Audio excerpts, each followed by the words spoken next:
Hey, thanks again for pressing play and welcome once again to another edition of the Suns Jam Session Podcast. I'm your host, John Voida, managing editor of Bright Side of the Sun, and thank you for hanging out with us. I'm joined as per usual by Matthew Lissy, co-host extraordinaire. Hey, hello. Am I lagging? A little bit. You're a little blurry, but we'll get through Kind it. Usually, of. you hit about 180 HP. Is it HP? HD, HD, HP.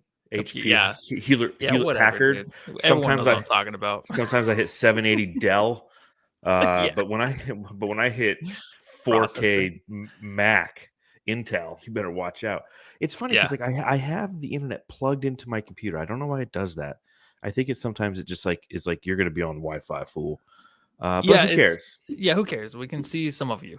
Yes, and We're good. some of you are listening to this and you're like, just get on with it, fucker. Get on with it. Talk about the Phoenix Suns. Well, we're here to talk about the Phoenix Suns as they played the Portland Trailblazers for the second time this year, and they beat them for the second time this year, this time doing so by a final score of 116-109, moving the record for the Phoenix Suns to 14-11 on the season and 13-2 when Kevin Durant plays.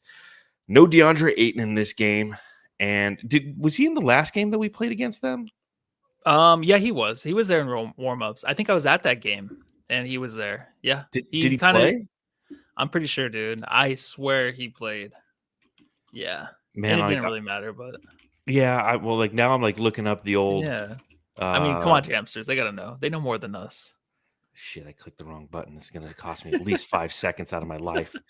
Portland Trailblazers box score. It Suns. was Saturday, November 2nd, and DeAndre didn't play. He was 3 of 13 from the field. Okay, so Hell yeah.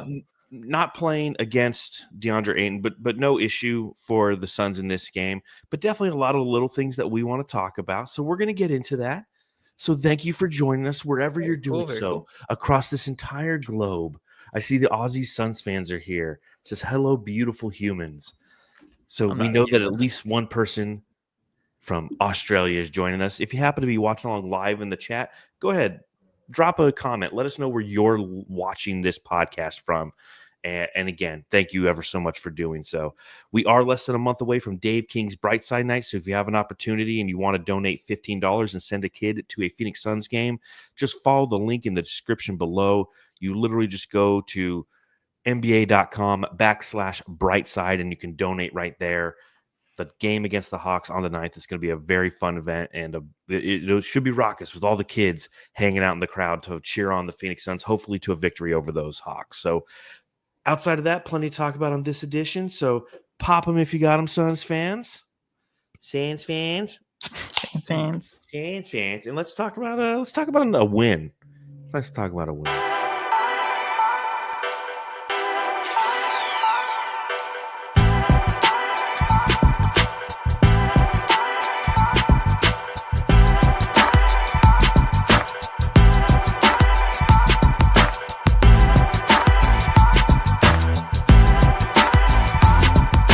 That's right. We got jamsters from all over the world watching this podcast. We've got Australia. We've got Suns Fevers in Chattanooga. Ernesto's over there in Buckeye. John Trans says, I'm in ... Ohio. New Hope. Manny is in New Hope, Pennsylvania. So everybody's here to talk about the Phoenix Suns and to just kind of go over the pluses and minuses of what we witnessed in this, game? Was this game 25? 25. Sounds right. Yep. Game 25. So brings me my first question.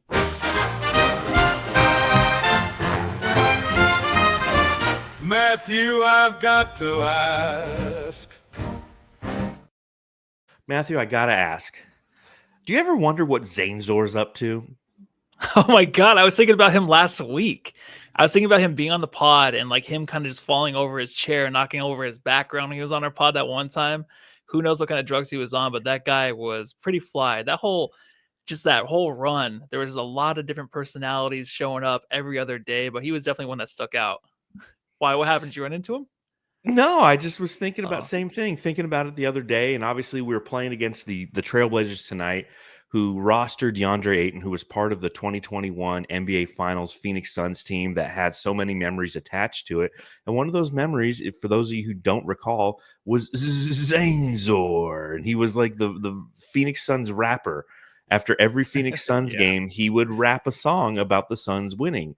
And during the finals run, he would be outside the stadium, pouring his heart out, doing freestyle raps. And I was thinking about him the other day, and I wonder what he's up to. His Twitter account still is active, but I don't think he's commented on it. No, his Twitter account isn't active because he pulled a Matthew Listen. He just wasn't on for. He's just done. Yeah, for 30 days. He's alive and well. I hope so too. Yeah. Good dude. But looking at this game tonight against the Portland Trailblazers, which had absolutely zero to do with Zanzor, 116 to 109, Suns rocking those Valley jerseys. What are your initial thoughts on this game? How did you take this one in?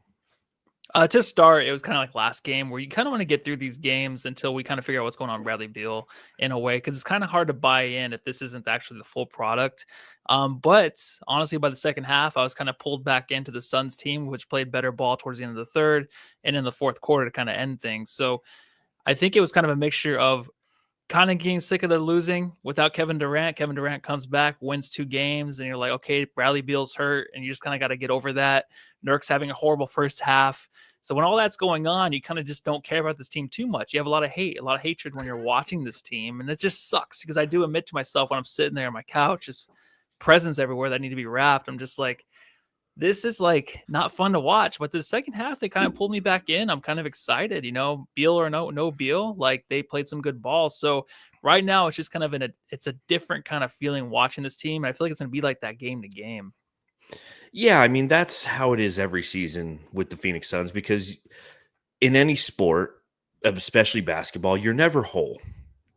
You're never the complete sum of your parts. Somebody's always injured. And unfortunately for the Phoenix Suns, it's either Kevin Durant or Bradley Beal. You take a look at the total amount of payroll lost to injury thus far this year, and the Suns are 4th in the league in that category because Kevin Durant's missed so many games and because Bradley Beal has missed so many games. And I can understand where you're coming to. I wouldn't ever say hatred. I would definitely say frustration. Because it's fun for me to come onto this podcast and actually talk about a win, because the last 3 podcasts I was on, this team was losing in a frustrating manner. And the other side of hard, right? Everything you want's on the other side of hard. All right, Monty Williams. But the other side of hard is getting through these injuries. But no matter what happens, we're still so early in the season. And I don't care if it's game 25 or game 62 or game 78, there will be an injury that occurs. And you can't just be, or you can if you want, but I can't be dismissive of who this team is in its totality, because I do find entertainment in watching this team night in and night out. And to your point, this was a game after beating the Jazz pretty handily, although they did make it difficult with their shot making. Here, real quick on the Jazz, this is one stat I found that was really interesting. So I'm always talking about the 40-40 club, right? And that's where you want, in a perfect world, you're shooting 40% of your shots are from beyond the arc, your 3-point attempt rate, and you're making 40% of them. Against the Jazz, the Suns almost had a 50-50 game where over 50% of their shots were from beyond the arc, and they hit 48% of them. And the last team to do that in the NBA was the Utah Jazz that night. They were in the 50-50 club. So you win that game, a game you should win. You play the Blazers tonight, a team that's without DeAndre Ayton, as we mentioned, a team that is losers of 5 consecutive games, is definitely reeling, will be sellers at the trade deadline, and you have to win this game. And the Suns, thankfully, didn't cause any stress for me in this game. They came out 33-21 in the first half, or the first quarter, I'm sorry. First half, they go into the locker room with a 6-point lead. They stumble out of the gate in the third quarter, as they're known to do, giving up a 9-0 run and ultimately being outscored by the Blazers 28-26. But they score 33 in the fourth. They win 116-109. They take care of business on these games that you're supposed to do. And thankfully, Matthew, I wasn't overly stressed about this one. Is this something that we can build upon, or is this just kind of another brick in the wall? So the way, like I said before, with these games until the trade deadline or until we figure out what's going on with Beal, who's sad again this game with the knee swelling, I kind of feel like just win them, get the wins. But I don't know how much I'm going to buy into what this team's really showing us on the court until we actually know what we have going forward. But with that being said, I mean, I think tonight's game was definitely a game where you can kind of feel like the Suns are going to win it. Definitely with Kevin Durant, even though he was struggling to begin the game, obviously from 3-all game. But that third quarter was a little difficult to watch, though. I mean, the 11-0 run that they opened up with, the Trailblazers take the lead. That was definitely very hard to watch. The Suns had a hard time at times defending the paint. Even Kevin Durant kind of letting guys go through and getting there at will. Plumlee having a hard time, too, to catch up. Nurk having a hard time. Grant Williams just kind of going off in there. So when that's happening, when the paint's kind of out of control, where their defense is just kind of surrendering a lot of lay-ins, that's hard to watch, especially against a team like this that they have some size. They do, but they're still a young team. They're a team that only has 8 wins. So you kind of want to just dominate them and just make it known from Nurk in the middle. Didn't really happen. So you kind of just keep launching the threes and, Royce O'Neal saved our ass there. And I think the fact that he came in the third quarter to keep the game close, it was like, okay, now I feel okay. Cause we know that hey, Kevin Durant's struggling. So Royce O'Neal is going to step up and hit big shots. So Royce has been great, but also this team, I feel like just had that feel in the second half that we haven't seen in a while. Like I was saying, the first half sucked and they had the lead, but I just didn't see it. And in the second half, I'm like, okay, I see something different. Like there was actually a care, a want. Booker kind of had that last game against the Utah Jazz in the first half. It's just kind of a cutthroat mentality that you want to see again. So there's a little bit of an edge to this team that kind of just eases your mind a little bit, kind of helps you go to the next game and just be like, okay, if we can just win one game at a time, try to ignore the nonsense for now about the whole Butler thing, then I think we'll be okay. But also, it's like, is this a championship contending team still? These are 2 easy games that they won and they had to win. So I'm glad they took care of business. But also, it's like, do we believe in this team? So I don't know. I'm kind of just stuck in the middle right now with everything. You're like, God, what's that song? Jimmy Eat World. You're in the middle.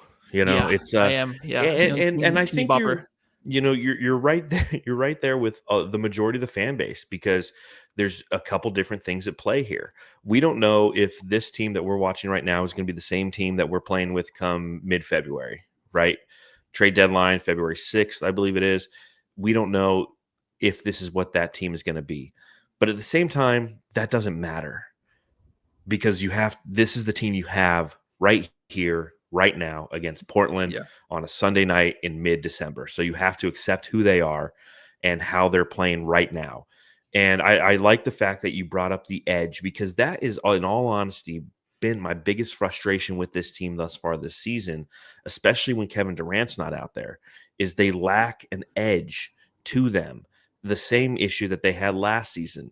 And if they want to address something in free agency or the buyout market or the trade market, that's what they need to address is an edge. It doesn't necessarily have to be a guy who's contributing a lot of minutes, but if you can get that good bench guy, that good motivator, that good fuck shit up guy, if you will, that will add to what this team already possesses. And this team, as built, I don't know if it's necessarily a championship contender, but I'm not watching night to night to try to answer that question right now. And I think that that's where our method of thinking is a little bit different, is I'm not watching this team every night and going, God, could they win a championship? Because again, it's the middle of December. We won't be the same team come February. I just want this to be the best version of the Phoenix Suns night to night. And if that starts to happen enough nights in a row, great things can start to happen. The Western Conference, as hard it is as it is this season, is still attainable. Not necessarily, I wouldn't go as far to say like the 1 seed is attainable. But with this win for the Suns, they're the 8th seed. But they're only a couple games out of being like the 4 seed. I mean, it is pretty tight right there in the middle. You have Oklahoma City's 20-5, and then Memphis is 18-8, and they're the number 2, and they have 3 more losses than the Suns, and we have a long way to go. So a championship contender, I don't know. I can't look at this team right now and go, this is a championship contender or not, because there's so much between now and the actual opportunity to play for a championship that lies ahead, that I feel like that's just getting a little too far ahead of myself relative to thinking. Yeah, I totally agree too. I think that the biggest thing though too is just moving forward is just are they going to care playing these games? Like we didn't really see much. We'll talk about Booker, but there was just like an edge he wasn't playing with that even like the national media talked about. Like this is not the same Book. We've known that all season long. He's had his games here or there, but it hasn't been the same Book. But you really don't know what's going on behind the scenes. I feel like when trade distractions are happening, you can say like, oh, these players will say that I'm not paying attention to it, but it's there. And I Oh, feel for like it does sure. kind of affect, the play. I think Grayson Allen's had a hell of a year having a kid. Also, maybe he's a trade for the Suns. Maybe he's going to go somewhere else. Maybe we can bolster the lineup a little bit if we get rid of him with Royce O'Neal playing so well. So I feel like there's a lot of just distraction now. I feel like we're so confident with this team coming in, obviously, this year, like hinging on the fact that we might have injuries. And now that we have, it's like, okay, now we got to really go to where we didn't want to go and just talk about trading Beal and trying to get off his contract and stuff like that. So going into the season, you're just so confident with this team as it looked on paper. But now it's like, all right, things are kind of a mess, especially when you have Nurk too, who's just, he feels the hate as well. So it's just a strange season. And that's why these games obviously are must win right now out in the West. But I just think that the Suns are just going to have to try to manage their intake right now with everything that's coming in from the media and everything. Just kind of focus on the game and just not give a shit about what we're saying right now about this team. Yeah, and I think that that's obviously a product of the environment that is the NBA, because trade rumors always exist. And I think for a lot of us, we've kind of suppressed the angst around the Bradley Beal contract, knowing that it is a highly uncovetable asset in the NBA. But once you have any semblance of a glimmer of hope in trading that, when Jimmy Butler says, I want to go to 4 teams and one of them is Phoenix, and you can sit there and work a trade that actually makes it something that is plausible, it opens up that can of worms. And you see it across the fan base where over the summer and even in our live streams that we do after every post-game podcast, you'll have people come in and just make those anti-Beal statements, which is understandable because if you look at probably the worst asset that the Phoenix Suns have on their team, it's Bradley Beal's contract, without a doubt. There's 2 more years of it with the player option on the back end of it. It's $53 million at the back end of it. It's a no trade clause, which is the killer. So again, it's one of those things where you know how bad it is, I know how bad it is, but we don't want to just sit around and every single episode just talk about how bad it is, because it just becomes repetitive. And there's like an alcoholic, you just have to go through the first stage, and that's acceptance. You have to accept the fact that you're addicted to the Suns, and part of that addiction is having Bradley Beal on your team, and it's a horrible asset. But once we hear the Bradley Beal rumors start to happen, once that drum starts beating throughout the fan base, everybody is just like, if we have an opportunity to trade it, trade it.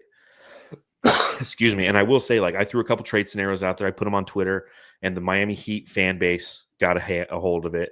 And whoo, man, they testy motherfuckers over there in South Beach. I was called like a dumbass, a retard, a bunch of things. Wow. Like, oh man, they're just brutal Really? on their quote tweets on that trade that I put out Giving there. them Beal? Yeah. Yeah. Why the Yeah. fuck do we want to do this, idiot? Pat Riley would never. I'm like, yeah, cool, man. Like, I don't respond to any of them because I don't care. And 2, it's like, I'm a Yeah. Suns fan. Of course, I'm going to put this out there. Be like, hey, this is plausible. I'm going to put this out there. Look at this. This is it. It's a pipe dream. We all know it's a pipe dream. It's part of our therapy that we have as Suns fans, is come up with scenarios where we could somehow get rid of Bradley Beal. But you're right. There's noise around this team that they're doing their best to try to ignore, but you know that they're hearing it. It's clear that they hear it. Yusuf Nurkic talks about being judged by the fan base and how the people online aren't real fans and things of that nature. And I don't know if this is necessarily what I would call a quote unquote weird season. It's a standard season in the modern NBA, in my opinion. Every single team has, and we see this on the subreddit stakeout night in and night out, where unless you are truly a fan of the team, you don't realize how much a fan base despises the play of a player or what triggers them when they watch their team. For us, there's aspects of Nurkic. And watching Nurkic tonight at the beginning of the third quarter, we're like, fuck this motherfucker. And by the end of this game, we're like, thank God for Yusuf Nurkic, man. He held his own. He was resilient. He crashed the boards. He had a key block, and the ebbs and flow of a game mirror the ebbs and flow of a season. Are we, our Suns fans, as bad as like the New York Knicks fans and the Sixers fans now? Because I feel like before the championship run, we've always kind of just accepted our fate. We've had like the title runs here or there that ended up short, obviously, in the early 2000s and the late 2000s. But also, like, I think since then, we kind of just accepted our fate. And then we were kind of blessed with Chris Paul. We were sick of losing, obviously, but we didn't really go after players like we are now. And I don't know if it's just because we've been doing this podcast and I just haven't really listened to a lot of Suns podcasts over the years before I started doing the podcast. But are we just as bad as the other media outlets? Because I feel like now that maybe it's just because we have Kevin Durant, we have players that we haven't really had in the past, like the Bradley Beals, like these stars that come in here. So maybe it's just the expectations, but I just feel like we're as negative as those other fan bases. I think that's such a great question. And I think that there's multiple answers to it. There's multiple truths, if you will. And you hit on one of them. Part of it is our exposure to it because we cover the team as much as we do. So we see it a lot more than we probably did when we were just kind of casual. When it was you and me sitting at our house in Ahwatukee, popping open a bottle of red wine, drinking glasses of red while we're like talking shit about it, shitty Suns teams, right? Like back then it wasn't you, it was you and me talking shit to each other instead of going on online forums to share our ideas or write things about it. But that being said, I also agree that when the Suns experienced some success in that finals run, they gained a lot of fans, which is a good thing.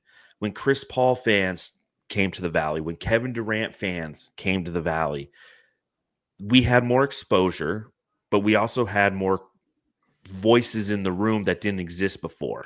Because since the advent of social media, which if you look at like Twitter, it really didn't start to catch on to about 2012, I would say 11 or 12.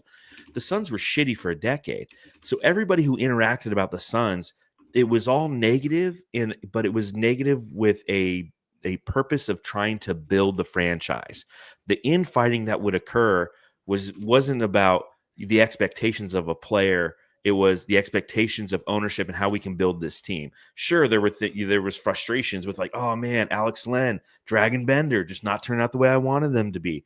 But I don't think that it was nearly as serious as it is now because, to your point, it's the expectations that surround this team. And I know that you feel it, and I know that I feel it at times, that when we have a down game, the frustration seeps in because of the expectation that occurs. When we go last week and we give up the 5th win to the New Orleans Pelicans, who haven't fucking won a game since, right? They had a 9-game losing streak, beat us, haven't won since.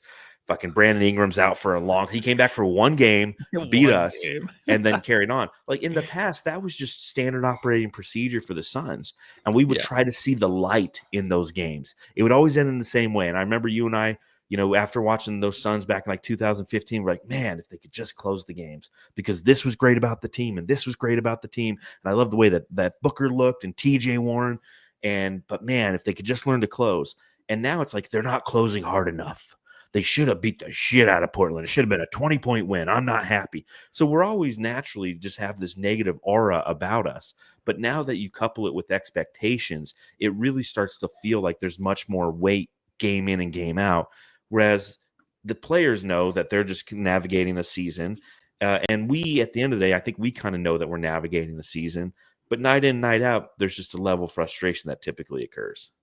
I think so too. And Greg Hughes said Matt Ishbia traded the Twins when he did to Brooklyn. We became a fan base that could only focus on winning because the team could change at any moment. And that's why I feel like you're just kind of caught in this really kind of a weird zone with the team because you just don't know. Like I mentioned earlier, you just don't know what is the future. Like it's kind of like the LeBron James where you're just like, LeBron's going to make trades at the trade deadline. This is not going to be his team. So I feel like that's the way maybe we just are feeling now, especially if things aren't working out to where we're the number 1 seed and we automatically look like the best team in the league. But Well, we Yeah, had it's such an something to get used to. organically good team that went to the finals, that was Yeah, homegrown, it's perfect. organically good, won 64 games the next season, and then we just blew it to smithereens.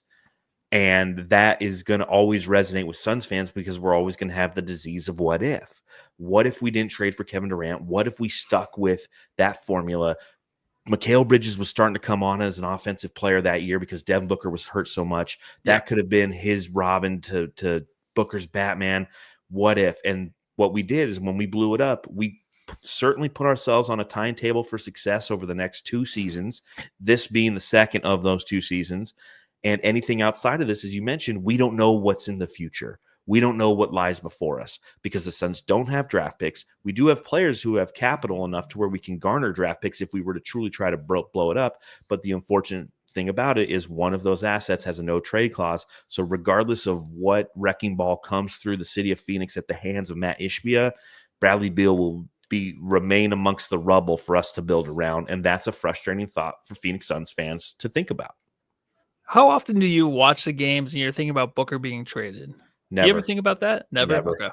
Never. I think maybe over the past week it entered my mind a couple times just because as I was getting slam-basted by the Miami Heat fan base for suggesting the sheer fact that Jimmy Butler should come to Phoenix for Bradley Beal, a lot of them were replying, yeah, make it Booker and maybe we'll think about it. It's like, maybe you'll think about it, you fucking dipshits.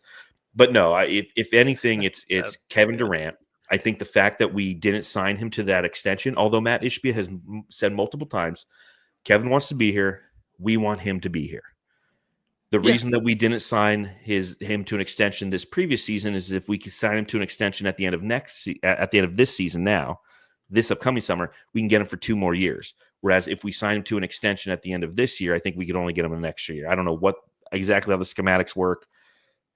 But at the same time, not re-signing Kevin Durant this season is I think a shrewd move to see how he holds up. And we know that Kevin Durant is obviously, what he's proven this season is you have to re-sign him next year because he's the linchpin of this offense, because this team is 13-2 in games in which he plays and 1-9 in games in which he hasn't. But you didn't know this past summer.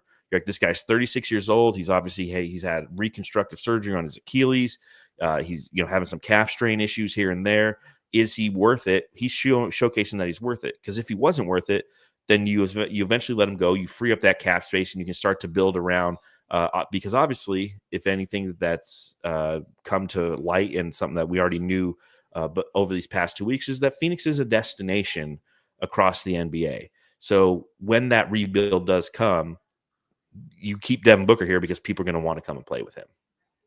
Yeah, no, I think so too. I just think I'm not thinking of it like, hey, like the fans want him gone. I think of it more as like, hey, Booker like might want out of here. Who knows? Because of all the changes. And if like the thing happens where this team kind of just I guess falters in the second half of the season and is a 500 team again almost or barely over 500, then is it going to be the coach again? Like how often does Booker want to go through that? But then also is that just the NBA now? So no matter where he goes, it's always going to be the situation, especially with him because he's always going to want to be on a title contending team. So any team like that, it's always going to have a lot of changes year to year. And it's funny to think about Book's old teams, how many players he played with, but it's still always, even when we're winning, it's still the same exact thing. I feel like he's at 1,001 now with different rotating players in and out. Well, and that's, you bring up a couple points. One, every team wants to be on a winning team. Like, I don't know any guy who's like, I don't want to be on a winning team. Now, you do have, maybe DeAndre Ayton, but for the most part, you have players who want to be on winning teams or title contending teams, right?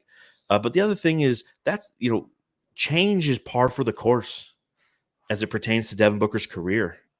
In 10 years here, he's had, 6 different coaches, 7 different coaches. As you mentioned, he's played with, I could pull it up on Basketball Reference and see how many different players. Let's do this. Let's we haven't played this drop in a while. You know what time it is. Trivia time. How many different players has Devin Booker played with in his entire career? Take a guess. I'm going to say 267. 267. All right. If you're watching along live in the chat and you haven't visited, that's a lot. That's a lot. That's like an average of 26.7 a season. Because he's played 10 years. All right. We got 40 from David Ray. 230 from John Tran, 359. Coming in quick here. 359 from Suns Fever, 200 from David Ray. So he's guessed twice now. New Hope Manny, 300. 2024 from Saul. The answer is 122. Okay. He's played with 120, 22. Now, what's funny is if you hit the bottom of the list, this is the list of the 5 players who he's played one total game with. Colin Gillespie is on that list. Eric Moreland, Josh Gray, Gabriel Lundberg. Remember Gabriel Lundberg? No, I don't remember any of those guys. Elijah Millsap. I remember Gabe Lundberg. He was from Denmark. I was like, the first Denmark guy in the NBA. But to that point, changes the concept for Devin Booker. So I've never had a sense that he could be worried about this team wanting to leave this team. Not here, not now. I don't believe so. Now talk to me after. Yeah, Iffy. John Tran said Iffy Lundberg. That was who he was. He was part of the 2022 team, I think. But anyways, talk to me this summer based on what happens here and based on the direction that this Phoenix Suns team takes. Because if they do start to blow it up, if they go into full rebuild mode, then you'll start to wonder, okay, Devin Booker, he's 28 years old, he's going to be 29.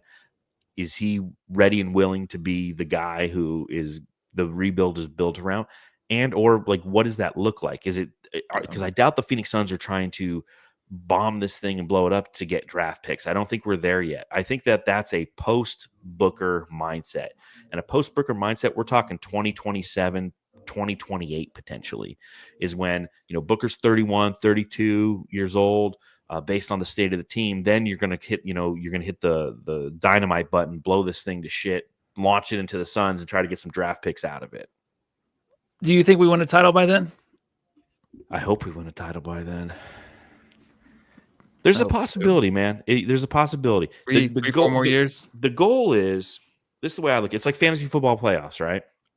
How'd your team do today? Oh my God. So I thought I won in one league, in the banquet league. I thought I had that. And then the guy just went off in the second part of the games. And I'm like, okay, so I lost both leagues. I'm pretty sure I'm out.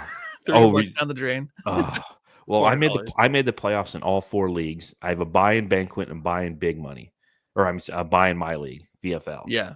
But I just lost one of my starting quarterbacks, Geno Smith, just went down. But in big money, I'm playing my brother, and same thing. Like, he's got a couple Lions, and they just go ape shit. And I have a long battle to go. I mean, that game's still going on. He's probably scored about $180 on me, and I got like 3 guys going tomorrow. Yeah, that's brutal, man. And I think I'm going to win in keeper. I think I'm going to win. But my point there is the whole goal is just to get the fuck in the playoffs. Now, granted, you look at the statistics, and unless you're like a top 3 seed, I think the only non-top 3 seeds to ever win an NBA title is the Knicks in a season in which the strike happened, and like the 95 Rockets were like a 5 seed or something. So it's not necessarily get in the playoffs, but you get in the playoffs, you give yourself a chance. And with the Phoenix Suns, given the way that this team is currently, and again, we just talked about how like you can't necessarily talk about how this team is constructed currently, should perform then, but the talent of Devin Booker, the talent of Kevin Durant, you've said it forever. As long as you got the best 2 guys on the team, you have a chance. It's what scared you about playing the Lakers in the first round in 2021 on our way to the finals, because you're like, dude, they got LeBron and AD. This is going to be tough. Like, we got Booker and Paul, So, and that's valid. And so ultimately AD got injured in that series. Devin Booker went nuclear. Like Amon-Ra St. Brown went nuclear today against me. That motherfucker. So I hate USC. And that's kind of the way it goes. So yes, we can win a championship in the next 2 or 3 years because this team's talented enough to get into the dance. And from there, anything can happen. And I think that that's something that we've realized. Fuck. All right. Well, a couple things on this game. We talked plenty about Devin Booker. Let's talk about how he played tonight against Portland. Allow me to reintroduce myself. My name is Big Dick Booker. Led all scorers in this game with 28 total points. He was 7 of 14 from the field and 4 of 8 from beyond the arc. Had 5 assists, 3 rebounds, 2 turnovers. And it's the second consecutive game where he's shooting the ball confidently. Yep. After that rough stretch of 3 consecutive losses on the road, the Suns had 5 nights off. Devin Booker's come back and he's returned to form. Now, how much do you think is that is a result of Devin Booker looking inward, analyzing his game and seeing the opportunities to get off better shots, or how much of that is just a sheer product of having Kevin Durant on the court next to him once again? Oh, I think it's both, but also I think it might have something to do with him being called out. I think the whole thing with Booker kind of flying under the radar when the team's underperforming, the national media never really talks about. You never hear much, but then also there are just reports about, hey, Booker and Beal led team without Durant. That's just like that's a lottery team. So that's being disrespected. So I don't know if he heard that and he took a step up, because the last 2 games he was incredible. Even last game, 27 attempts. It seemed like he had 27 attempts again this game, but he had the 28 points on really efficient shooting. It's just there's an aggression with him. That's why I'm like, the difference between last game and this game with the attempts is drastic. But it was like the same game to me, because it felt like every shot that went in and every possession that he had was very confident in a different kind of book. So easier, of course, opponents, but there's a different kind of level that he's playing at. Because last game you saw a little bit more cutthroat, a little bit more shit talking, a little bit more care on the court. And that's all he needs, because he has a game to back it up. You just want to see a little bit more passion in the game. But he's had it the last 2 games. So it's good to hear, him kind of coming back and seeing if he can hold up. If Beal comes back, how is he going to hold up with that too? Obviously, maybe he heard about the Butler news and he's excited about that. I don't know. But I just think that he's kind of just like, all right, I got to take a step up because I'm hearing some stuff. Yeah, I think that everything you said is correct. The fact that he is playing with that passion, I really feel like that is something that, it felt like he's just been going through the motions this season. And a lot of the fan base has noted that. And during those 5 days off, it really kind of hit a crescendo where he addressed it in one of the practices after shoot around, where, he was like, yeah, my shooting's been off and I need to be better at that. And of course, having Kevin Durant out there next to him helps, because he's not seeing the double teams with such a high frequency. And there's this, he's become accustomed to having Kevin Durant out there with him. The Devin Booker that we once knew, who would carry this team to victory night in and night out on that 64-win team, is dead and gone. It's like T.I., the old book's dead and gone, dead and gone. Dude. What's that? I listened to the song today too. Yeah. Ugh. Oh. Justin Timberlake. All right. But at the same time, like, it's because he doesn't operate in that same headspace anymore. And we're seeing the other side of that, and he needs to have his Batman out there for him to be the best Robin. And that's something I've said throughout this season, is he can be the best Robin when you need him to. And that's what he was tonight. He was the best version of Robin, because Kevin Durant was out there and didn't have the greatest game, but was still effective enough to pull those double teams away from Devin Booker and give him space to operate in the manner in which he can ultimately be successful. Who the heck are you? I'm Kevin Durant. You know who I am. Y'all know who I am. Did anybody see a sniper? Did anybody see anything? I'm one of the best players to ever play the game.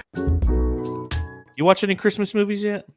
Yeah, I've been watching a lot. Actually, there's a Disney movie called Klaus, I believe it's pronounced, not Claus, it's Klaus. It's animated on Netflix, really good. So I watched that a few times. We started watching Sound of Music. Yeah. Okay. I watched it a few times, yeah. Wow. Sound of Music we started to watch, as you brought it up the other day. That's not a Christmas movie, but I just wanted to let you know we started it. That's and awesome. Talking about something else and stopped watching it. Oh, well, it's a long one. It's 2 hours and 55 Yeah, minutes. it's a But lot. we watched it last night. Again, not a Christmas movie, but something we watch over the Christmas time. I started watching Die Hard last night. We watched Just Friends. Watched that one first time ever. Christmas Vacation, but Elf. I just, the reason I thought of it is, that drop starts with Will Ferrell going, "Who the heck are you?" What's He's it talking on? to Santa. What's Elf on? I think it's on what Hulu. is it on Hulu? Okay, I think so. That's the next one. So. Yeah, gotta get some Elf in. But Kevin Durant tonight, 9 of 23 from the floor for 20 points, so definitely not efficient in any capacity. He was only 1 of 9 from beyond the arc, and a lot of those were wide open. 7 assists, 1 steal, 1 turnover. Kevin Durant 1 from 9 from beyond the arc. You worried? No, I think this is the first time where I'm okay with him having an off night. I think this is like probably the worst game he's had shooting as a Sun. I didn't look at it yet. I'm sure it's pretty easy to find, but I think this was just an off night for sure. But he was still confident shooting those threes, right? Starting out 0 for 7. He was just still launching them. He didn't care. And they were good looks, obviously, but that's the Suns. I mean, they had 49 attempts from 3. They're going to keep launching them whether they're open or not. And KD, hand in his face, he's going to just throw the ball over that guy's head. And I think that the fact that the defense has really stepped up with Kevin Durant being back, like, you know, that it's kind of, I feel like now it's maybe not underlooked because everyone's really talking about it and just realizing like how great he is defensively this year. But his MVP case, man, it just keeps, I feel like even with the off game like this, like the record's good. His defense is great. His shooting, except for tonight, this whole season has been tremendous. He's a different player this year for the Suns. So I think like if you're going to bet money, if the Suns end up, you know, with a better record and keep this team intact, and there's maybe a little bit of health issues with Beal over the time, and you just have a healthier Durant, then there's a case for him to really win the MVP this year just for that. And if he can get to 65 games, obviously. Yeah, I mean, there's going to be there's an uphill battle, and I know you wrote a piece about it on Brightside about how he could be an MVP and how he is in the top 10 relative to odds. I just think that there's such a great youth movement in the NBA, and some of the numbers that they're putting up are just fucking stupid. Like somebody commented earlier that Luka's putting up a triple double with 50 points tonight. Like Kevin Durant ain't doing that kind of shit. And I think that that's going to work against him. But that being said, he is without a doubt the MVP of this team. An off night shooting tonight, but I don't care about it because he does keep launching. I'm okay with him to keep launching. You know, if we lose this game, I wonder if we sit there and we blame Kevin Durant for the loss. It's like, dude, why'd you fucking shoot? But like Kevin Durant is Kevin Durant, and you just have I think we've both accepted who Kevin Durant is quite some time ago, and he just, you know, he has the utmost confidence in his ability to score, as well he should, because of what he's done in this league and how he's conducted himself time and again. So the most important thing that he brings to this game, and again, you know, seven rebounds and 7 assists ain't nothing, but what he brings to this game that I thought was hyper important was the fact that he only turned the ball over once. And you know, Kevin Durant's turnover heavy prone. And it'd be interesting, like that might be something I look up is, you know, how many games since he joined the Phoenix Suns did we win when he turned the ball over like once or less? Because it's probably a good number of it. Because when you're not giving away those extra possessions, especially to a team like Portland, who is they turn the ball over second most in the NBA, and you just don't want to put them in a position where they can start to get on any runs or feel that confidence, because we saw that in the third quarter when they had that 11-0 run. Thankfully, it was Kevin Durant. It was Royce O'Neal who came in and really shut them down and stopped them from getting on a consistent run, because those, for some reason, shitty teams, man, they get their confidence against the Suns. Whatever you're shitty at, come play the Suns. We'll make sure you're good at it. And I think what needs to happen too for him to have a real case, because the way they started the season, they were playing a lot of difficult opponents, and they came out on top by like, I think it was a 3-point differential. But it made sense because the opponents were so difficult, and he was playing tremendous. But I mean, just late January, early February, when they're playing the Clippers, the Timberwolves, the Thunder, the Grizzlies, the Nuggets, the Rockets, like that span right there. If he were to actually go undefeated in a way, or maybe lose one game, and him just kind of being the leader again, that just shows you he is obviously. I feel like he should be the MVP, because I know you want to talk about Jokic and players like that. Maybe it would be Jason Tatum. But even like the Memphis Grizzlies right now, like they're top of the West, but Ja's numbers aren't too great. Like they're just okay. They're not his best in his career. So it just, there's a real chance for it. So I'm excited for the beginning of February for those games to come around. Yeah, those are going to be some very highly viewed games, because that's right when everyone in the NBA starts caring too. Like the general public starts really taking notice of what the team's doing. Yeah, after like, football's over. Like football's done. Okay, what's going on over here in the NBA? Who's who? Who's what? Who's this guy on the Suns? Sha la la la la la la.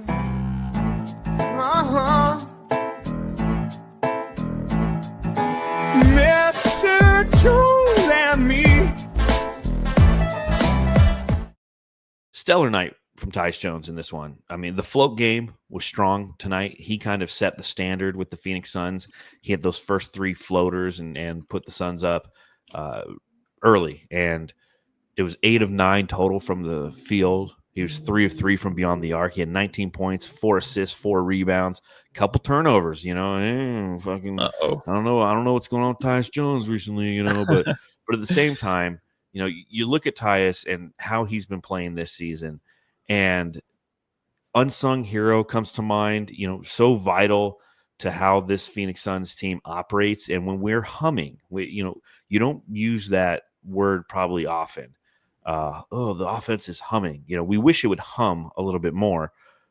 But when this offense is humming, good things are happening. Tyus Jones is kind of at the middle of it, isn't he? He is, and he's always hitting the big shots. And whether Beal or Durant are out, he's really stepping up from three. Going back to the Golden State Warriors game, like his 80% shooting from three, 50 after that, 37, 42, 62, and then the last game 70%, and he's shooting at least 8 attempts in those games, 5-4 in the early ones, but 8-7, 8-7 attempts. So it's a high percentage shot every time he even brings the ball down and transition. Like he has probably the best like kind of stop and pop three on the fast break, which you hate to see Booker ever do, but I feel like he's the most consistent one hitting those ones. But when you are talking about, hey, maybe a trade with Beal getting out of here, he's the perfect guy to step in because in my point of view, like he has always been the guy that's been kind of creeping into the big three where he's been so heavily counted on and really always come through. Like he can totally trust.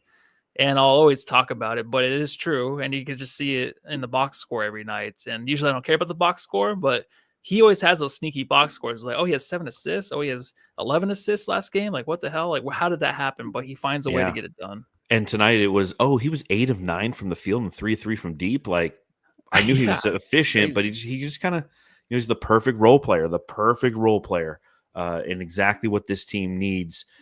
And again, I think probably one of my biggest frustrations is when Kevin Durant's not out there and we're not playing well and we're losing those games.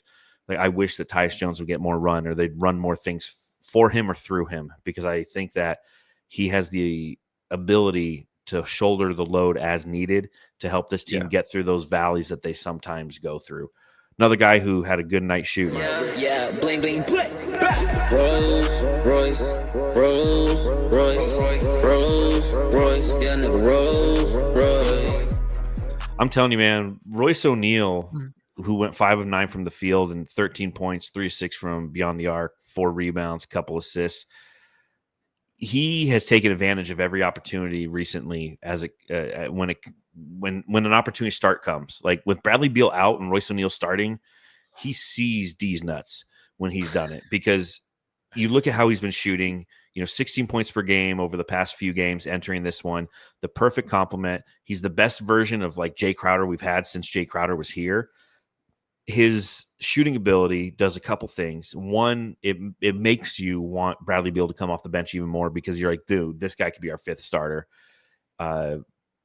When Bradley Beal is playing, both Royce O'Neal and Grayson Allen are coming off the bench, and it'd be like, man, it'd be just nice to have one super sniper. Like you want everyone to be a sniper, but like only one guy can kind of really fill that role of 6th man. And Grayson Allen in this role right now is doing it, but it's something that Bradley Beal could eventually do. I don't know. I'm liking what I'm seeing from Royce. Is there any world where you trade him, considering that he is a good trade chip? That's tough, because I would be okay with it, but it's hard to say that because like tonight he hit 2 big threes in the third to really get the Suns through tough times. Huge threes. But it always seems like he scores more than he actually does. Like his box score is strange. I feel like he goes off multiple times during the game and he's like only 16 points. Like, wait, I'm pretty sure he hit 20 or at least got to 30. Like that's just the way his game looks. And just kind of like whenever they're trying to get streaky, trying to like defend against the other team, kind of match shots, he seems like a guy that's always like ready for that. He's always like ready for that kind of like battle between the other guy that's kind of hot. So it's nice to have that dude that can kind of match him. But also like Grayson Allen was that guy before.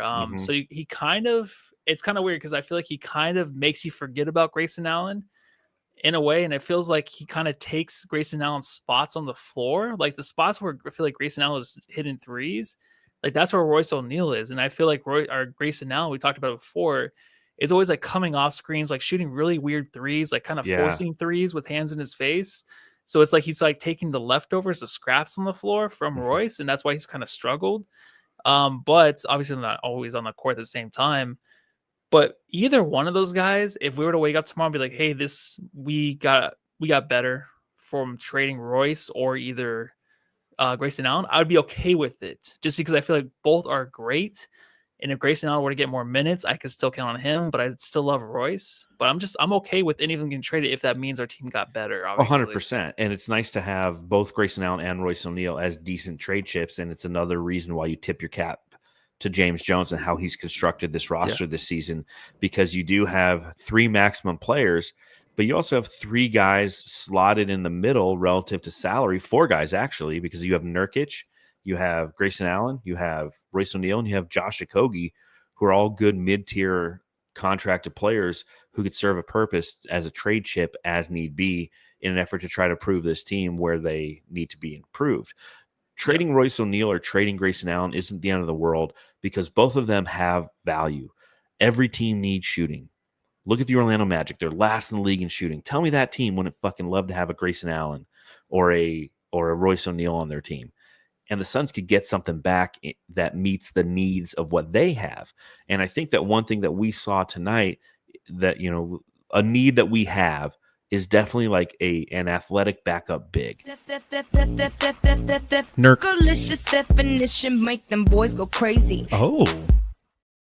Nurkic, 10 points, 14 rebounds, 4 of 9 from the field, 0-1 from beyond the arc, which was the stupidest fucking like out of timeout play that the Suns could run. They're like, we're going to run 2 different back screens. If it doesn't work, Nurk, you just shoot the 3, you know? So that's how his 0 of 1 came from beyond the arc. And Nurkic definitely serves a purpose. I think every team needs a Nurkic. But when you see Robert Williams III play on the other side, a good rim running big who you can run alley-oops to, and it's obviously something that we miss having because you're not running any alley-oops to Yusuf Nurkic. That's where it's like when you start to navigate some of the trade chips, and you talk about like Nick Richards from the Charlotte Hornets and trying to get your hands on somebody like that who can spot start as needed for Nurkic or come in and just be a complete change of pace like the Blazers did tonight by having Donovan Clingan start and then having Robert Williams III come in. It's definitely a need of the team. Don't you agree?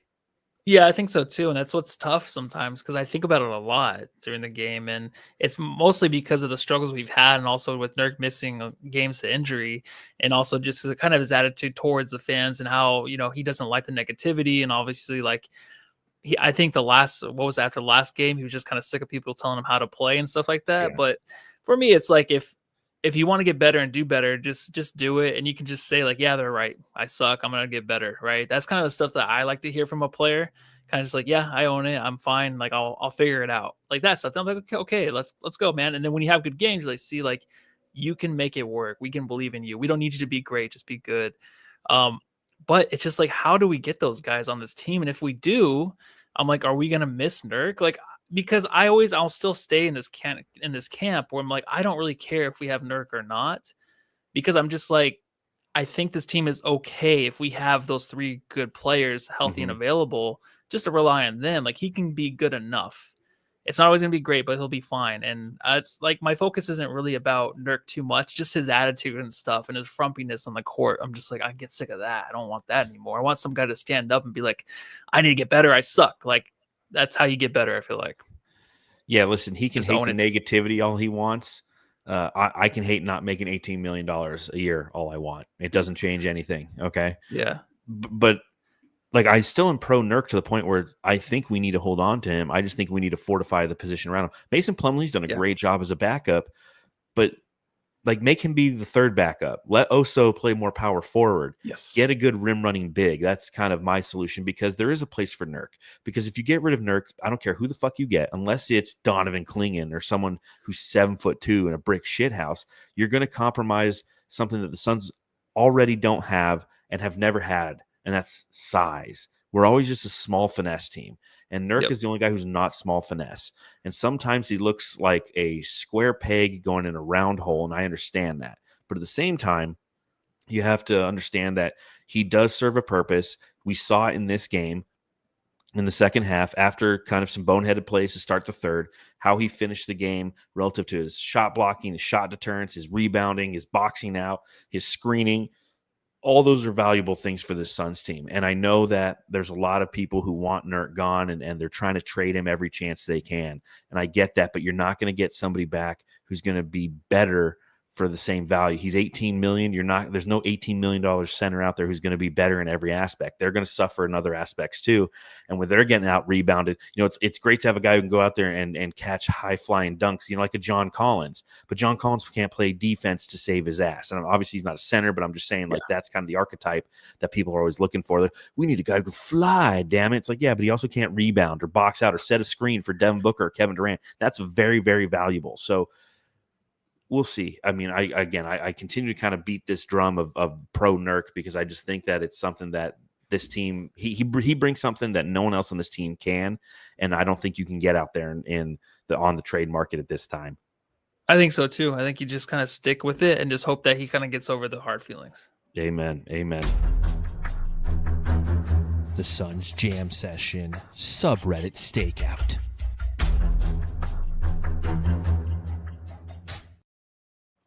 I was in Portland tonight. Oh, that's Butler. Hold on. Where is this thing? I was in Portland tonight. And they like to say, keep Portland weird. And they had some weird comments. The Suns are playing chess.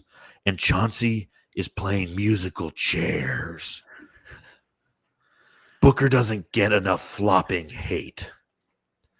Suns and this is just an interesting. It's 4 words, but it's an interestingly constructed sentence. Where is she? No, not that one. Suns announcers are asshole. They're one asshole together. Yeah, they're both they combine. Oh, these comments are good. All my homies hate Grayson Allen. Obviously, Grayson Allen got called for the flagrant foul, landing in Shaedon Sharp's shooting space. So there's a bunch of anti-Grayson. What's funny is the Suns had 2 personal fouls in the first half. Both were against Grayson Allen. Grayson Allen has a micro penis. Chauncey Billups' fat ass bulging out of his warm-up gear is the only thing keeping me believing. Chauncey Billups? Yeah, their coach. Oh my God, dude. I was looking at his face today in his interview. He looks like he's had a few whiskeys. Like, that puffiness you get from drinking? Yes. And his eyes are kind of sunken in. I don't know. Maybe that's what DeAndre Ayton does to people. It's funny. Yeah, 100%. Like, a couple games ago, like, he pulled DeAndre Ayton because he didn't like his spirit. Like, he said that in the post game. He's like, I pulled him. They're like, why? He's like, I don't like his spirit. I'm like, oh, man, boy, do we know about that. He broke our spirit all those years here in Phoenix. But speaking of drinking, Mike Budenholzer always looks like he is fucking trashed. He just looks like a drunk. Yes, he does. I love it. Pretty sure Ryan Dunn was the name of Freddie Prinze Jr.'s character in the movie Summer Catch. And then this is like subreddit stakeout Hall of Fame comment. This next one, like, I'm going to put this one in the Hall of Fame, and we need to keep a spreadsheet of like Hall of Fame comments because this is a Hall of Fame comment, ladies and jamsters. Devin Booker. Oh no, I'm sorry. Probably not even that funny. It just hits. Big build up. Devin Booker looks like the rich kid who fingered my ex in his Firebird after we took a 72-hour break. Oh my God. That's the subreddit state. The Suns Jam Session subreddit stakeout. I could see him in that. I could see him in a Firebird. I'm sure he's had a Firebird, dude. I love Doesn't he look like he had a Firebird? 100%. Yeah. After we took a 72-hour break. It's just such a descriptive comment. It's so He does good. look like that. That's perfect. Son of a bitch. Oh, man. I love the look-alike ones. Yes. He looks like this. Yeah, I love that. Booker gets like Lego head a lot. That's not Hall of Fame. 72 Firebird finger next girlfriend. No, I like father on a break. They just the description is perfect. Yeah, Mike Budenholzer looks like a fucking drunk. Love it. Yeah. Love it.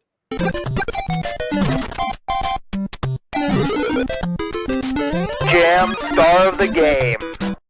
All right, Jamsters, reminder, subscribe, rate, and review if you want to. If you don't, like, I get it. I understand. It takes a lot of effort.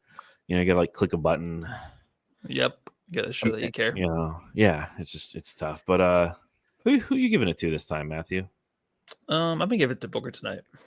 I think I'm going to go with it's definitely Booker in this one, at least for me. I think so. Honorable mention, like Tyus Jones, really just proud to know the guy. Proud to know the guy. Always an honorable mention, I feel like. Yeah, he just foundationally just does what he's supposed to do. All right, up next for the Suns, Thursday, Indiana Pacers. 3 days off. Like this again, yeah. What is up? What the fuck's up with this shit? Are we gonna have like a 2-week span of just games back to back to back? Guaranteed. Coming up? Guaranteed. It's gonna be like a Monday, Tuesday. Well, I don't think they have the 4 games of 5 nights anymore, though. They don't have that. They don't. Well, it feels like we're cruising for some of those. But you look at the Indiana Pacers this year. They played tonight. I doubt, or they probably beat New Orleans. I didn't check that. But entering tonight, they were 11-15. So definitely a team that underperformed. I feel like they peaked last year in the in-season tournament. But yeah, they beat the Pelicans 119-104. So they're 12-15. Coming here to Phoenix. Thoughts on the Pacers? They've won 2 in a row. Yeah, it's a crazy fallout from last year, man. They were seriously one of the teams that a lot of guys picked. I forget where you had them before the season, but maybe a top 4 team this year in the Eastern Conference. Just fell off. I don't know. Maybe it was Halliburton just being high the whole time in the Olympics and just enjoying himself and just living a different life and just realizing like, hey, I have a great life. The game comes second. So I don't know what's going on over there, dude. He's bookered it. Who did they just trade for? Thomas Bryant. They got Thomas Bryant because James Wiseman's out for the season. And so Pascal Siakam, Tyrese Halliburton, Benedict Mathurin, Miles Turner, TJ McConnell, Obi Toppin, Andrew Nebhard. It's a team that's going to come in and definitely hustle. And that's something I think the Suns have to be prepared for. A team that doesn't hit a ton of threes or take a ton of threes. They're 26th in the league relative to 3-point total attempts. So they're going to try to beat you at the rim, I feel like. So just be ready for that, Suns. Okay, that's my scouting report right here, right now. Anything else you want to talk about before we get out of here, Matthew? I think I am good. I'm looking forward to a 3-game win streak. So yeah, be nice. Be nice. We got them. You get through Indiana, boom. You got the fucking Pistons on Saturday, and it'd be nice. Put together 4-game winning streak. You start to feel a lot better about yourself, Suns fans. So. Until then, Jamsters, we appreciate you taking your time out of your day to hang out with us and listen or watch this podcast. Go Suns, baby. Go Suns. Everyone love your family.